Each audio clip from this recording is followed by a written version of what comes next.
Hello and welcome to the stream, folks. This is Founder Layron with the Fantasy Grounds Academy. Today I'm going to just kind of show off Fantasy Grounds. It's going to be a pretty casual event.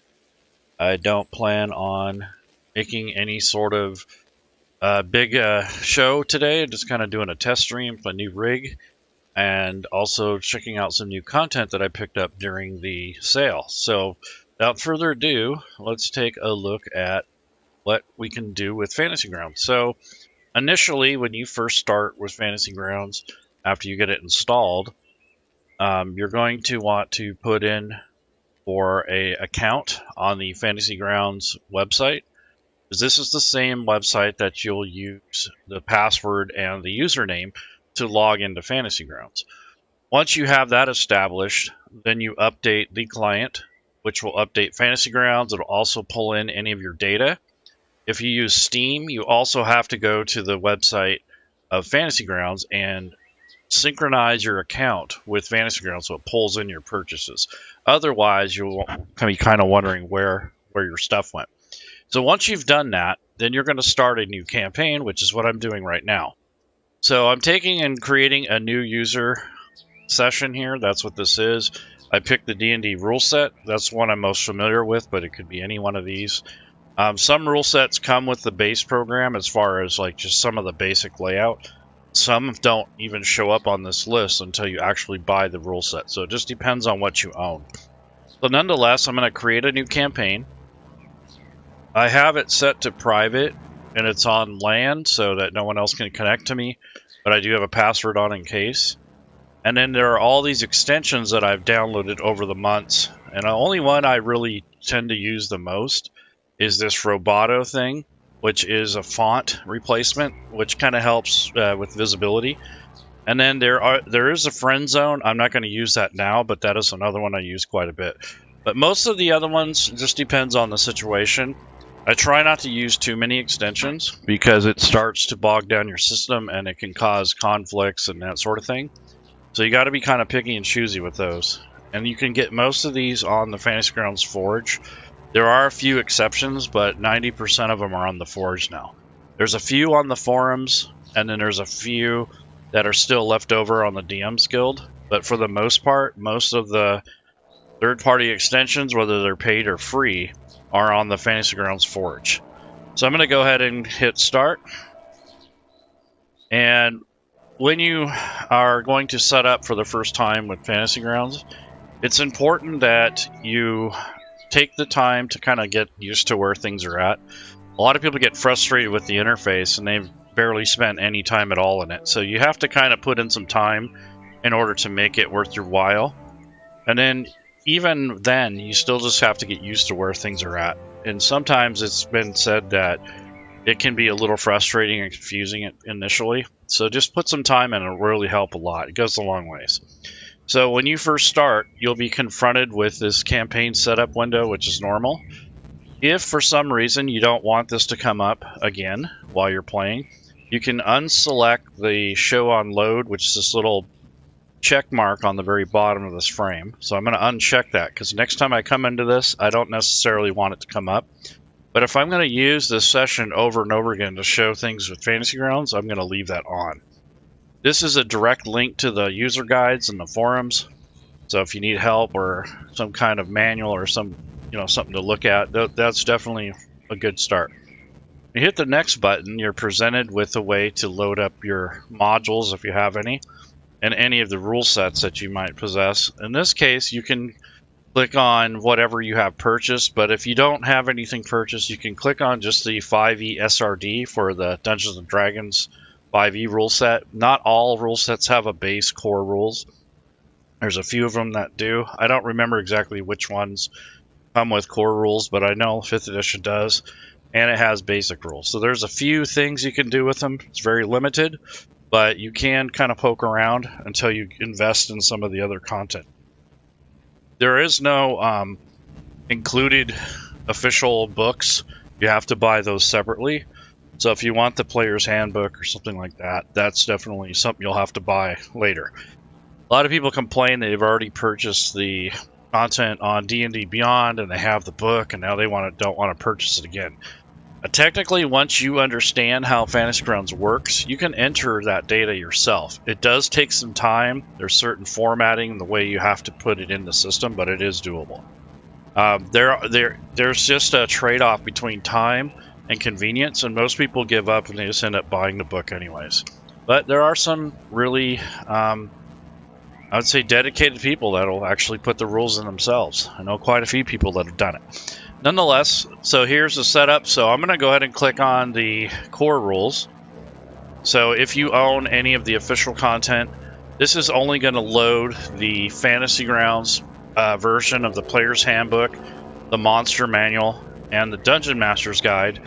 The DM's Guide is divided into two different sections. One is a player section, and one's the DM section. So the player section is shared to players because there's a couple more player options in there. Then you have the Monster Manual and then the handbook itself for the Player's Handbook. So if you're not going to want to go out and buy a bunch of content, I would just get the Player's Handbook, especially if you're just going to be building characters. That's pretty much all you'll need. You can customize and kind of import your own things, but just keep in mind that the Character Wizard is still under development, so the tool that you use to build characters the quicker way without having to do all the manual drag and drop does not really pick up on homebrew stuff very well. It usually only pulls from the official content, but I know that Smiteworks is working on that, so hopefully in the future we'll be able to also pull in the custom content instead of just only the base content or the official content. So nonetheless, these are loaded. Those little green check marks are essentially showing me that it's been confirmed. So I can go ahead and close that. When I hit next, it takes me to the options screen. So if I click on the options, that's going to bring up this options window. And here you'll find a myriad of options. Most of these won't make any sense until you start actually using the content. However, there are a few. So if you want to use Fantasy Grounds as just a library and you just want to use it to keep track of things, you can use a dice roller. There's a manual dice entry option. So if you turn that on, whenever you pick up a die and then you drop it in the dice tower, it prompts you to enter the information. So in this case, I might put in a 12 if the player actually rolled a 12. I hit OK. And it will post it here. If you have any math attached to it, it'll do the math as well. So there is a way that you can use Fantasy Grounds as just basically like a library, like a bunch of books. You don't necessarily have to use it for online virtual play with all the tokens and the maps and lighting. That is a good feature, but you don't have to use it. And if you want to use this around a table and put it on a projector or something like that, that might be something that you'd like to do. So you can do manual dice rolls. You just ask your players to roll. They tell you the result, put it into Fantasy Grounds, you approve it, and then it comes out in the chat. So if you just use this as like a library / gaming tool, that's another good use for this. And one nice thing about it is that you'll have access to this content provided it's been updated and you pulled in all your material all the time. So even if you can't get on the internet for some reason, or maybe you're up camping and you have a laptop with a couple batteries, you just print off your character sheets before you go out, and you can play a couple sessions out in the woods. You don't need anything but just a Fantasy Grounds, maybe a laptop, and a couple batteries, and you're good to go. So, I mean, that's one nice thing about Fantasy Grounds that I think is a positive thing. A lot of people complain that it doesn't do this, it doesn't do that. Well, I think that option there is pretty cool, because most platforms you have to be signed in somewhere in a portal online. If you're up camping and you don't have access to the internet, or if you're out somewhere where it doesn't have internet, at least you still have your content. You can build your campaign. If you're not playing, you can work on stuff.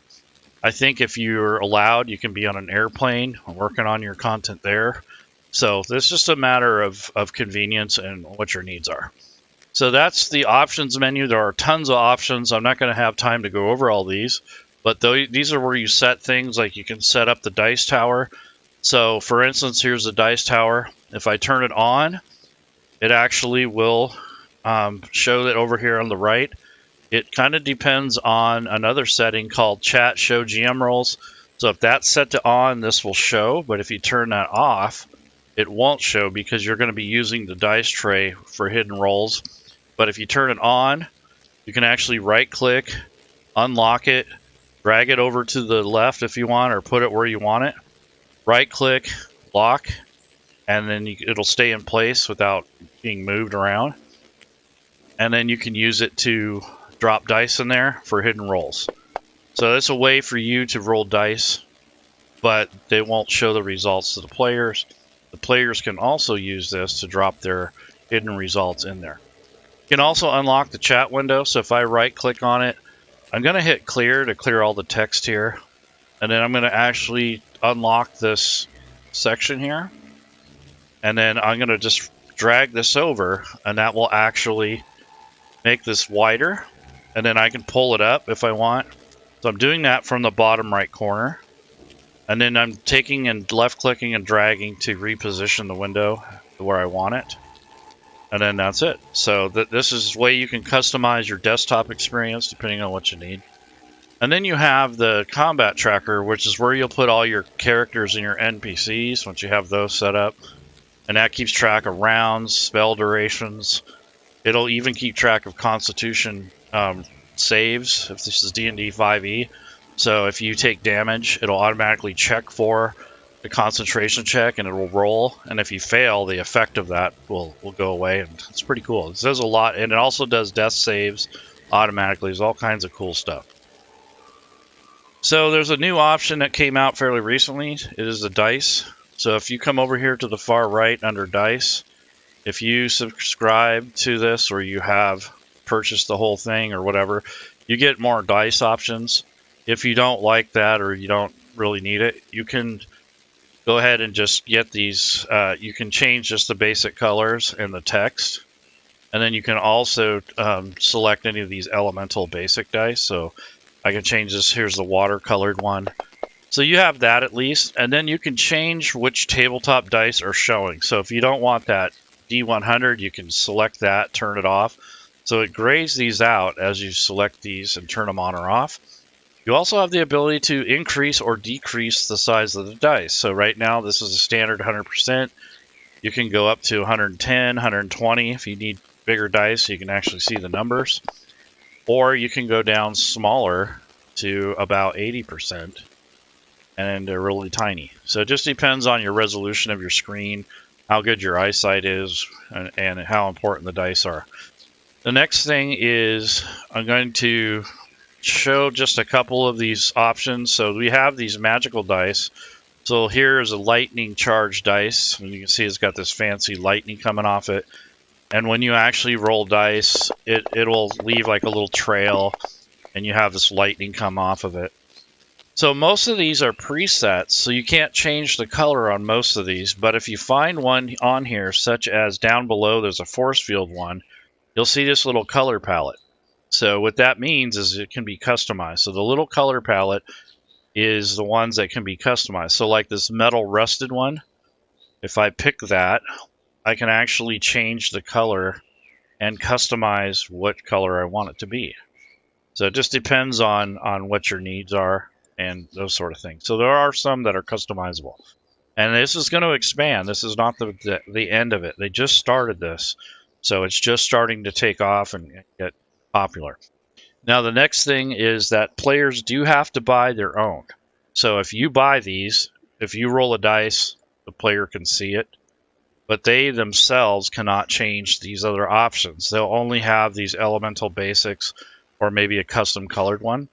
But they won't have all these fancy animated effects unless they buy their own.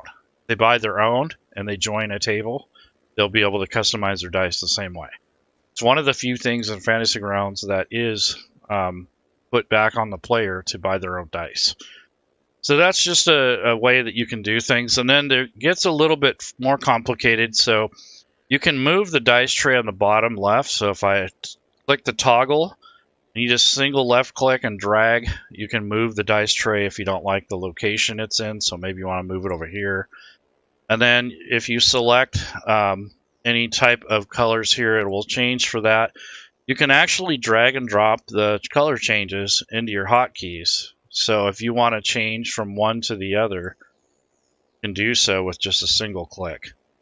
So that's kind of handy. So when you do that, you can, and then you can switch over to the Force purple dice. So it's all kinds of cool things.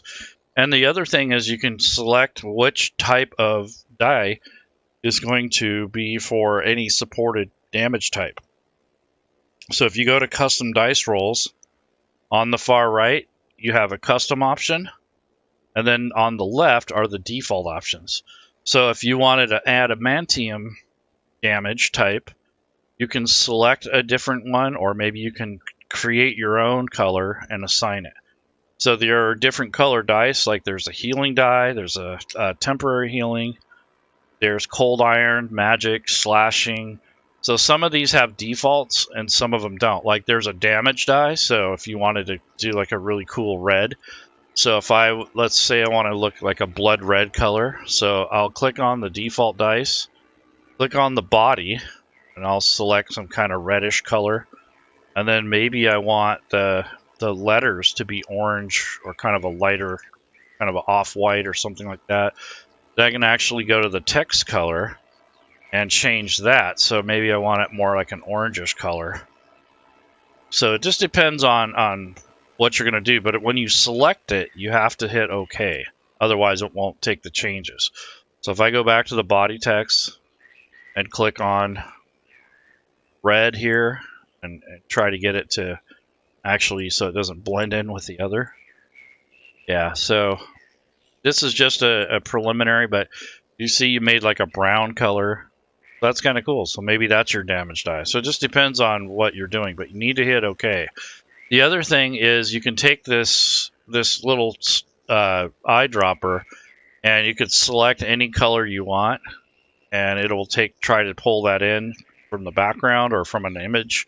So I can just click on that. It'll take on the background color of Fantasy Grounds and hit OK. So you can actually assign a color based off what you're clicking on. So you can point to an image if you like. So these are some things that are available in the Fantasy Grounds basic, but then you can expand on the dice if you want to get the metal, aura, magical, all these other fancy ones. So it just depends on what your needs are and the ability of your table. Sometimes your players might want to pitch in and buy you some dice, or maybe they're buy their own or whatever. So those are giftable, I think, on the store. So that's just the dice options. And also, when you want to activate content from your library, it depends on where you get it from. So if you have an official book on Steam or the Fantasy Grounds store, when you click the update button on Fantasy Grounds, it will pull in those purchases. However, when you are actually getting stuff from the DM's Guild, you're going to manually drop those modules in the modules folder on the back end of Fantasy Grounds. Once you do that, you have to restart Fantasy Grounds if you're still in the middle of it, and then it will pull in the changes that you've made. So then you go to Library, and on the far right, there's modules. And as you can see, I already have the core books loaded, but if I wanted to, I could check out any number of content that I have. So if I click on the bottom left corner of the modules frame, I get the activation window. And from here, you can select whatever content you've purchased or that you own or that you've made. So I'm going to go ahead and do the Ebb and Downs, or the Ebb and Tides, because that one is really cool. This is Kobold Press. It came out about a year ago. I didn't really touch it for a while, so I really thought it was a cool, kind of a cool concept. You get a lot of stuff. You get spells, you get sub-races and classes and all kinds of stuff with it. So it's not just an adventure. It's almost like a setting. And then there's another book that goes with it that is important to it. The Ebb and Tides is the main book, but there's another book. So this is a Kobold Press. And I just today picked up Tome of Beasts 3. This is something that I've been kind of waiting on. Another monster manual. Can never have too many monsters. So I'll go to Tome and see what we got. So Tome of Beasts. And then you have creature components from the Tome of Beasts. So if you want to do some harvesting. So there's quite a few of these from Kobold Press. So there's the original Tome of Beasts. Here's the Tome of Beasts 2.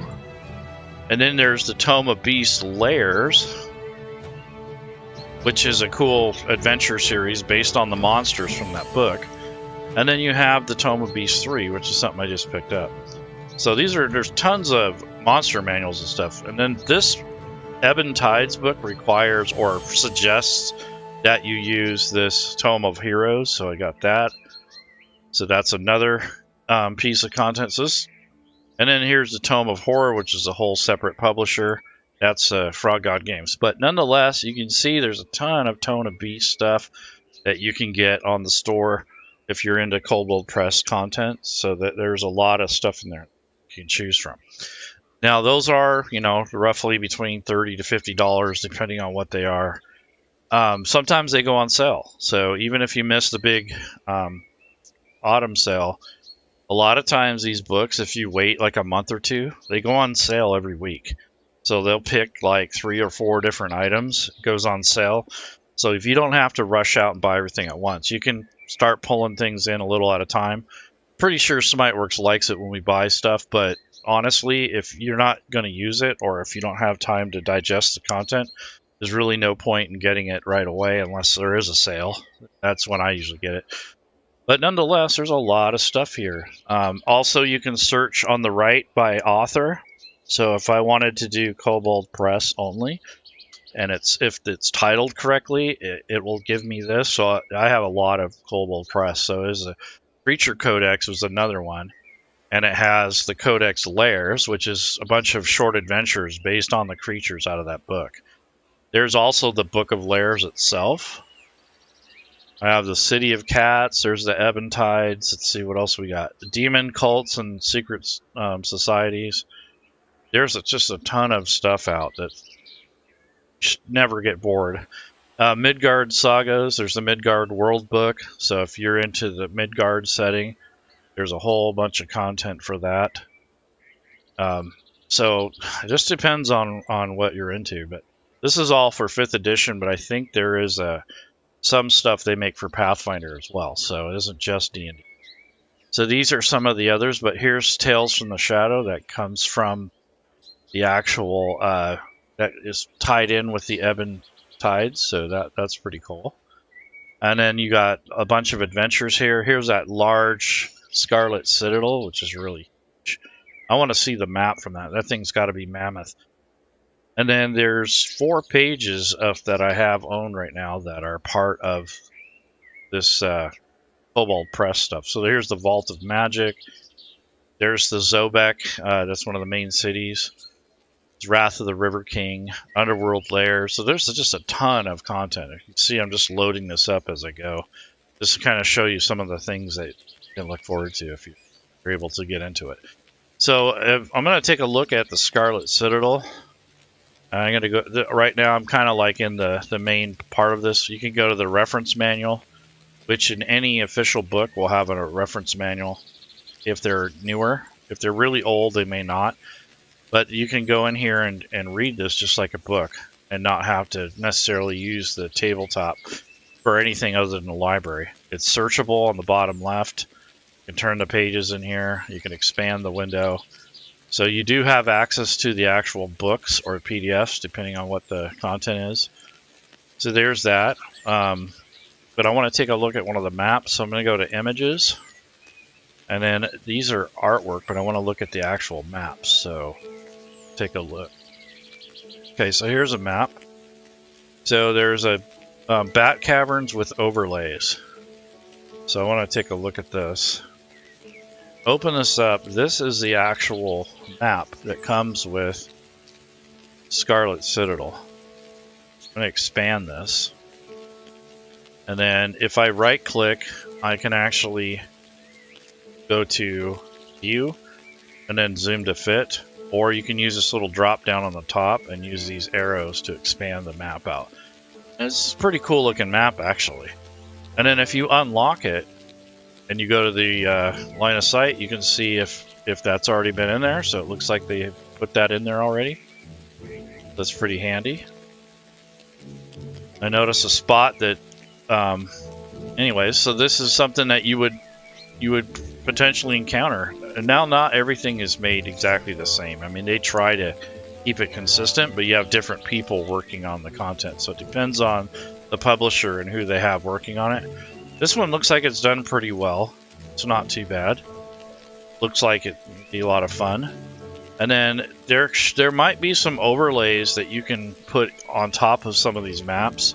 I know that Kobold Press had said that they were going to provide rooms, and then if something changes in that room, like some of the artwork or a situation, then they're going to put it to where it can be put over the top of it, so it still lines up, but it looks a little different. So there's kinds of cool stuff. So it just depends on what the content, how it's made, but nonetheless, this is kind of what you would see when you're looking at this line of sight stuff. So this helps keep track of blocking, lighting, and movement and such. I don't have any players on the table right now, but if you wanted to build a character, you can build it manually by clicking the add item, or you can click the character wizard and it will pull on your content depending on what you want. So there's two ways that you can build characters. The older way is this way with the drag and drop method, where you drag everything over manually. And the character wizard allows you to assign it through here and get through the whole character and then hit commit, and that saves everything. But if you do it the old way, as you drag things over, you're committing yourself. And if you wanted to go back and fix that, you could very easily. So the character wizards kind of gives you a way to preview everything before you commit to it. This is changing, so in the next couple of months, I imagine that this might look a little different. It might behave differently. So don't get too married to this idea here of the character wizard. They're doing an overhaul of it, so I don't know when that's going to happen, but I imagine by February it should be out. So anyways, hopefully you have fun. If you enjoyed the sale, you probably have a lot of stuff to go through. I have other videos. So Fantasy Grounds Academy is more of a kind of a community tribal knowledge thing where we share information and we try to help each other out and inspire each other. We're not paid. We definitely we have Patreon and that sort of thing, but we're not really a paid community to do what we do. We just volunteer. We show people around, kind of inspire them and help them out with the platform. So I think I've said enough for right now. I don't want this video to be too long. I think it's almost been an hour. So I will let you guys go. Enjoy